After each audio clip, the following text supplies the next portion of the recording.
Ingat po tayo sa diabetes ha. Dumarami ang may diabetes ngayon sa Pilipinas. Dati, nung nag-aaral ako, parang 3%, 4% pa lang may diabetes. Ngayon, parang 10% na.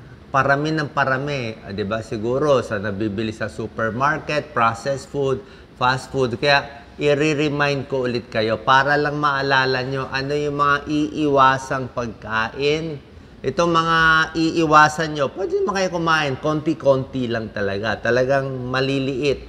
Tapos yung mga good foods na pwede nyo kainin. Dito muna tayo sa iiwasan. Reminder lang, lalo na sa mga kabataan, di ba? Sugary foods, sugary condiments, di ba? Obvious naman to eh. Hindi mo lang halata. Isip mo, sausawan lang yan, bale wala. Ayan, no, Thousand Island, grabe. Mayonnaise, nako, ketchup, konti lang. Marami pang sugar blend, di ba? Yan, oh. Ranch sauce. O, lahat ng mga, ano ba to? Sasarap lahat. Barbecue sauce. Yan, pampataas ng blood sugar, ang daming calories na nakatago. Anong sausawan na lang? Suka. Suka na lang. Salad, suka. Sa karne, sa barbecue, imbis na sausaw mo sa barbecue sauce, suka pa rin, sukang puti. Artificial sweetener, bukod sa alam nating matatamis, ayaw natin, itong mga artificial sweetener, yung mga 0 calories, meron na pong mga bagong pag-aaral, hindi rin maganda. In the end, tumataas din daw yung blood sugar. Parang nagugulo yung katawan eh, kasi kumakain ka, umiinom ka ng matamis, akala ng katawan mo matamis, naghahanap siya ng glucose na darating, pero wala naman dumarating. Kasi yung artificial sweetener, nagugulo lang yung utak natin, yung blood sugar regulation. Tsaka meron mga side effect na nakikita nila. So, hinay-hinay sa artificial sweetener. Sugary foods, di ba? Obvious naman to. Ayan, no? Lahat ng matatamis, candy, wafer, chocolate. Dark chocolate pwede, pero konting-konti lang. Maliit na maliit lang. Siguro sobrang liit lang. Baka ganito lang kaliit siguro. Okay? So, ito, alam nyo naman yan. Donut, di ba? Wala namang donut. Hindi. Matamis na nga yung donut. Lubog pa sa mantika. Nilagyan mo pa maraming matatamis. Pati yung loob, nilagyan mo pa ng laman.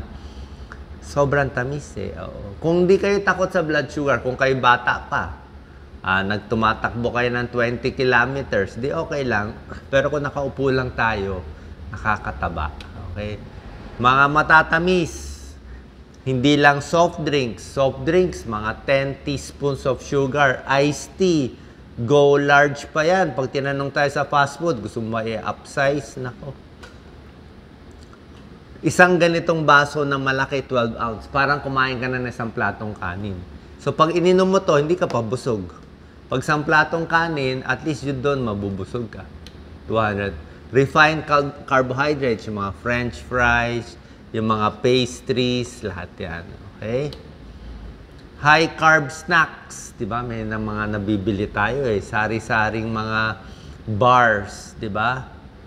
Candy bars. Processed foods. O, yan, no? Ano ba to? Masarap ang french fries ngayon eh. Lalo na kung mainit na mainit. Mas mainit ang french fries, mas mainit ang kanin, mas mabilis magpataas ng blood sugar. Kasi nga mainit siya, naghihiwalay-hiwalay yung starch niya, yung glucose niya eh. Pag pinalamig mo tong french fries mo, pangit na yung lasa, pero mas mabagal ang taas ng blood sugar. Paano nagdikit-dikit? May potato chips pa. Masarap lahat. High sodium, di ba? Pag high sodium, high blood ka. Pag na-high blood ka, masama rin sa diabetes ito. High sodium, mustard, ketchup, pretzels, processed meat, olives. High fat, di ba? Matataba. Full cream milk, ice cream. Siyempre, alak. Hindi rin maganda alak. Alak kasi, naglalaban-laban siya sa mga gamot sa diabetes. So, ito yung mga pagkain, nakita nyo na naman. Kung gusto nyo kumain nito, paminsan-minsan lang. At konting-konti lang. Okay? Punta naman tayo. Sabi mo, Doc, wala na akong magkain. Hindi, marami ka pwedeng kainin. marami tayong pampababa ng blood sugar. Ayan, no? Diba? Tingnan muna natin yung blood sugar level. Ang normal is below 99 or below 5.5. Diba? Pag umabot na blood sugar mo, 100 to 126, orange na yan. Warning na yan. Pre-diabetes na yan. Ibig sabihin, papunta ka na. Or pwede mo tawaging hindi pre-diabetes, pwede mo tawaging mild diabetes na to. Diba? Borderline na to, papunta na rin. Meron na rin nasisira dito sa lapay, sa pancreas. So, either 100, 126, 5.5, or 7 yung other units niya. Paglampas na 126 milligrams per DL or 7 millimoles per liter, diabetes na yan. Sintomas ng may diabetes, ayan, no, ihi ng ihi, hindi naghihilom ang sugat, namamayat, impotence, vaginal infection, laging uhaw, namamanhid, lumalabo ang mata, laging gutom. Actually, ito medyo matagal na diabetes.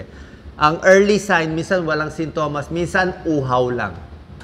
Lagi lang uhaw kasi nadi-dehydrate ka, ganun nangyayari. Maraming glucose pero hindi magamit ng katawan. Yung ihi, nilalanggam, pwede rin yan. Pag nilalanggam yung ihi. Ito yung mga good foods na. Baka sabihin nyo, wala kayong makain. Lahat ng gulay pwede nyo kainin. Lahat yan healthy, ano. Kangkong, ano ba to? Cucumber, lettuce, repolyo, lahat yan. Hindi tataas blood sugar mo dito. Whole grains, pwede mo gawing wheat bread o brown rice. Di ba? May mga pasta. A little better yan. Okay? Huwag din masyado marami. Pag sa kanin, di 1 cup lang tayo. Huwag na tayo mag 2 cups o 3 cups.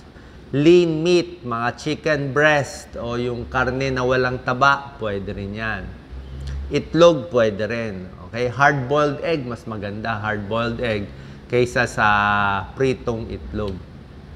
Nuts, okay din ang nuts, basta konti lang, 30 grams lang, maliit lang yon. And unsalted, tsaka hindi prito.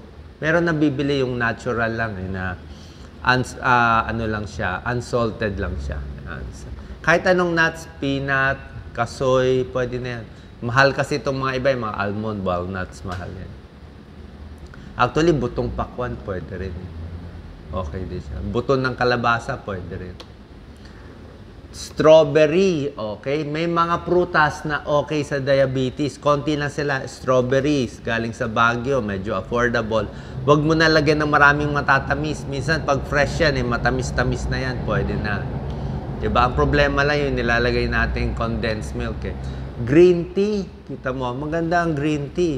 Green tea, may antioxidant, maraming pag-aaral na anti-cancer siya. Nare-regulate pa blood sugar, hindi nakakataas. Apple cider vinegar or sukang puti. Diba? Kung imbis na bibili pa tayo ng apple cider, may mga pag-aaral yan. Ang pag-aaral dito, 2 kutsarita lang, teaspoons of sukang puti sa tanghali, 2 kutsarita sa gabi, nakakababa ng blood sugar. I think parang after 4 weeks or 6 weeks, gano'n. Medyo malaki-laki na yung pag-aaral. So, paano mo gagawin? Actually, doon sa pag-aaral, 2 kutsarita sa isang basong tubig, iniinom bago kumain. Pero sa atin, siguro sausaw na lang natin. Kaya ako, favorite kong sausawan, suka. Kung merong kahit anong ulam, suka ang ginagamit ko. Kahit sa gulay, suka, okra, suka din. Salad, suka din. Isda, suka din. Diba? Mas okay siya na sausawan. Pwede rin kalamansi kung gusto mo. Diba? Kasi ang kalaban natin, pinakita ko yung toyo, patis, bagoong, ketchup, konti-konti lang. Kasi matamis din ang ketchup at maalat yun. Tubig. Mas maraming tubig, 8 to 10 glasses of fluid or water in a day, malaking bagay. Kasi pag tubig ininom mo, di ba, well-hydrated ka, tsaka hindi ka uminom ng soft drinks, hindi ka uminom ng matatamis, hindi ka uminom ng kape na maraming cream at sugar, di ba? 3-in-1 coffee, nako, tamis, di ba? 3-in-1 super sugar yun eh. Kaya nga 3-in-1 eh. Coffee, milk, and sugar eh. Herbal tea, chamomile tea, ginger tea, hibiscus tea, maganda. Kaya nga, yung mga nasa Asian countries, Japan, Singapore, sa Asia, usually mas konti ang may diabetes sa kanila. Mas payat sila. Kasi nga, ang pinaka-iniinom nila, hot tea. Diba? Sa Pilipinas, pag may bisita, anong papainumin? Soft drinks lahat. Diba? Sa probinsya, sa sari-sari store, puro soft drinks, puro chichirya. Yun talaga main na binibenta. Kung payat ka at nangihina ka, pwede naman mag-soft drinks eh. Kailangan mo ng sugar eh. Pero kung di naman tayo talagang ganun kapagod, nasa bahay lang tayo, hindi mo kailangan matatamis. Herbal tea, maganda. Masanay tayo dyan sa mga tsaa-tsaang mainit bilang inumin. Maganda pa sa tiyan. Kamatis, very healthy. Diba? Pwede yan. Lycopene, vitamin C, anti-cancer, maganda sa mata. Spinach, sa lahat ng gulay, ito maganda. Okay? Ewan ko lang kung gaano kamahal ang spinach kasi dark siya eh. Dark green leafy. Diba? Kangkong pwede na pero ito mas maraming vitamin C, iron, antioxidant. Talagang super food siya. Okra, diba? Nababasa nyo, okra for diabetes, pwede siya. Pero kainin nyo na yung okra. Ni-steam lang yan eh. Kami, ni-steam lang namin. Sinasawsaw ko lang sa suka. Pwede na.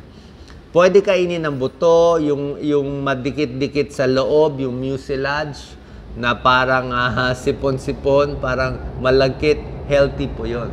Healthy yung mucilage sa loob, maganda yan sa pagdumi natin. Diba? Pakita mo, pagdumi mo, meron nakabalot nito mga mucilage. High fiber yan. Maganda sa diabetes, hindi agad ma-absorb. Kahit kumain kayo marami, hindi tataas blood sugar. Ampalaya, di ba? Gulay na siya, plus ang maganda sa ampalaya, special gulay siya na meron siya talagang component na pampababa talaga ng blood sugar. Meron talaga siyang component na nakakababa. Pinag-aralan na yan. Kaya lang, kailangan daw kumain ka ng maraming ampalaya para makuha mo lang yung bisa na parang isang tableta ng gamot sa diabetes, yung mga glibenclamide. Pero okay na rin, kakain ka na rin naman eh, nakakababa pa ng blood sugar, di ba? Ampalaya juice, pwede rin naman. Ampalaya salad, pwede rin naman. Mapait lang. Ako, favorite ko yung pagkapait niya eh. Broccoli, cauliflower, hindi lang siya anti-diabetes, anti-cancer. Medyo may pag-aaral to, anti-cancer. Kaya nga mahal ito eh. Mahal to masyado, cauliflower na lang tayo, mas mura. Carrots, diba? Iwas sa breast cancer, maganda sa mata, ang ganda ng kulay, taas sa beta-carotene, vitamin A sa mata, vitamin K sa dugo. Sa mga prutas, ang maganda, apple, basta namin sa'yo, apple, strawberry, orange, pwede na rin ang orange. Medyo mataas-taas ang orange, pero pwede na rin, wag lang masyadong marami. Dalandan, pwede. Apple, orange, at suha, pwede. Ang maganda kasi dito sa apple, orange, suha, kita mo, may tamis sila, lahat sila, pati strawberry, may tamis, pero bago mo makain yung matamis niya, konting fructose, natural sugar, ginawa ng Diyos, marami siyang fiber. Para makuha mo yung konting tamis niya, kakainin mo to lahat tong fiber na yan. Oh, di mabagal pag-absorb. Diba? Ito, may fiber din. Ito, may fiber din, yung balot ng dalandan, ng orange. Ito, may fiber din, lalo dito sa balat, high fiber yan. So, the point is, bago mo makuha yung sugar, nakabalot sa fiber. Kaya hindi nagpapataas ng blood sugar. Unlike soft drinks at ibang matatamis, puro pure sugar lang ang kinuha eh. Walang balot, walang fiber eh. Tubig lang, pag inom mo, biglang shoot up yung blood sugar mo. Siyempre, mga lean fish, pwede rin yan. Okay? Tapos, meron din konting pag-aaral. Actually, bago to. Yung pag pinalamig mo daw ang kanin, yan, pag pinalamig mo muna siya sa ref, bago mo initin, or yung patatas na pinalamig, o pasta, spaghetti na pinalamig, pwede mo kaining malamig, o initin ulit, o initin nyo ulit, mas maganda daw for diabetes. Mas hindi nakakataas ng blood sugar. Pero nasa sa inyo pa rin. Kasi ang cold potato daw, better than french fries na mainit. Pag kanin na pinalamig muna sa ref bago iinitin mo ulit, di ba, dikit-dikit na yung kanin, dikit-dikit na siya. So, nagiging resistant starch na siya, parang hindi na siya ganun kasarap, pero mas mabagal na yung absorb. Pag mainit na mainit yung kanin bagong luto, parang naghihiwalay yung mga glucose niya, yung starch niya, mabilis ma-absorb. So, nasa sa inyo. Kung gusto nyo hot rice, half cup na lang, konti lang, di ba? Kung gusto nyo malamig, pwede rin naman. Ingat lang tayo na dapat malinis at hindi magkaroon ng bakterya. Okay? Sana po nakatulong tong tips natin sa mga dapat kainin at bawal kainin sa diabetes. Salamat po.